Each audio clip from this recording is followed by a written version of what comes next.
चंगाई की शिक्षा जो है इसको हम जारी रखेंगे। How many people have never seen a blind person healed? Show me your hand. आप में से कितने लोगों ने कभी भी एक अंधे व्यक्ति को देखते हुए नहीं देखा? Like healed after he was that somebody prayed over them.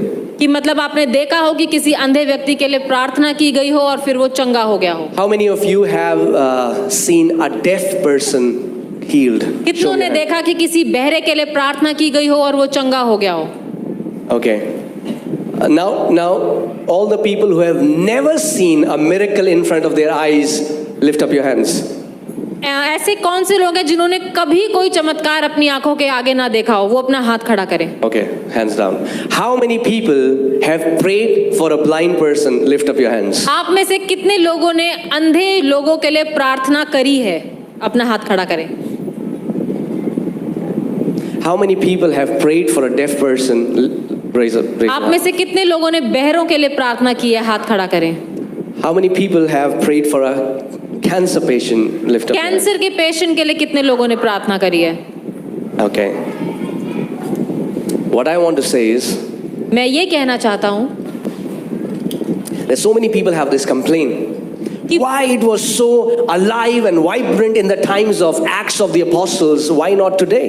कई लोग इस बात की कंप्लेन करते हैं कि यीशु मसीह की प्रेरितों के समय में तो इतना अच्छा होता था, इतने चमत्कार होते थे, हमारे समय में क्यों नहीं हो रहा? Well, because in the time of the Acts of Apostles, the church was a vibrant church. क्योंकि प्रेरितों के समय में जो कलीसिया थी वो बहुत ही Alive. बहुत जीवित थी, बहुत आग से भरी हुई थी। And they were obeying what the Lord had told them. और वो उन सारी आज्ञाओं को मान रहे थे जो परमेश्वर उन्हें कह रहा था। After this message, इस संदेश के बाद, you know, there is a deadly thing, there's a dangerous thing about truth.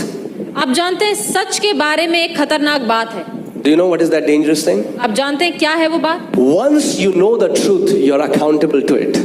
कि जब आपको सत्य पता चल गया, जब आपको सच पता चल गया तो आप उसके लिए जिम्मेदार हैं। As long as you don't know it, जब तक आपको नहीं पता, no problem.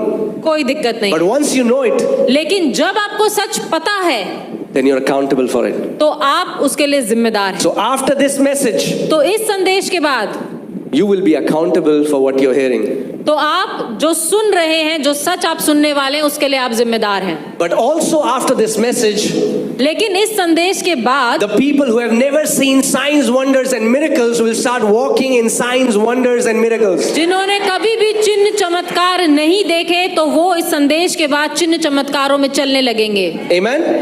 So today I want to teach you on ministering the healing to the sick. तो आज मैं आपको सिखाऊंगा कि कैसे बीमारों के लिए आपको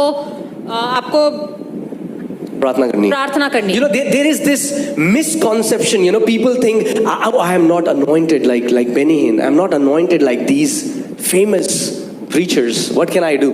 एक बहुत बड़ी गलतफहमी है कलीसिया में कि वो कहते हैं कि जितना अभिषेक बेनी हिन है या जितने ये बड़े बड़े लोग हैं, मैं उतना अभिषेक नहीं हूँ। Or I haven't read the entire Bible. ओ मैंने तो पूरी बाइबल भी नहीं पढ़ी। Oh, I don't have the gift of healing. I don't have the gifts of healing. मेरे पास तो चंगाई का जो वरदान है वो भी नहीं है। None of that is required. इनमें से किसी भी चीज की जरूरत नहीं है। Jesus said in Mark 16:17, these signs will follow them that believe in my name. They will lay hands on the sick and the sick will recover.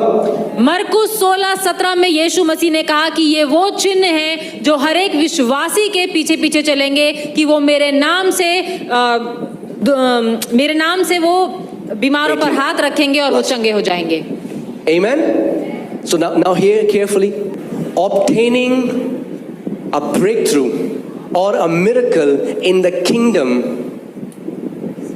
एक छुटकारा या चमत्कार पाने के लिए राज्य में, in the kingdom, राज्य में, it's not about your ability. ये आपकी क्षमता पर निर्भर नहीं करता। It's about obedience. ये आज्ञाकारिता पर निर्भर करता है। I'll say it again so that you understand it. मैं फिर से कहूंगा, ध्यान से सुनिए, आपको समझ आएगा। Obtaining a breakthrough or a miracle, it's not about your ability. एक चमत्कार या एक छुटकारा राज्य में पाने के लिए ये आपकी क्षमता पर निर्भर नहीं करता, It depends upon plain and radical obedience. ये निर्भर करता है इस बात पर कि आप कितना आज्ञा को मानते हैं, कितने आज्ञाकारिता में चलते हैं। Read the Bible from Genesis till Revelation, you'll find one thing. All the people who moved in amazing breakthroughs were the people who switched off their logic and simply obeyed what the Lord said. उत्पत्ति से लेकर प्रकाशित वाक्य में पढ़ लीजिए, जितने भी परमेश्वर के बड़े बड़े काम बड़े बड़े लोगों ने करे, वो इसीलिए करे क्योंकि उन्होंने अपनी सोच समझ को परे रखकर परमेश्वर की आज्ञा को माना। Amen? Amen. And the amazing thing is, God will never tell you to do something which you cannot do. और अच्छी बात यह है कि परमेश्वर आपको कभी भी वो करने को नहीं कहेगा जो आप नहीं कर सकते। Guys, are you with me? आप सुन रहे हैं? Are you getting what I'm saying? आप समझ It's about a partnership between heaven and the earth. स्वर्ग और पृथ्वी के बीच की भागीदारी की ये बात It's a partnership about supernatural and the natural.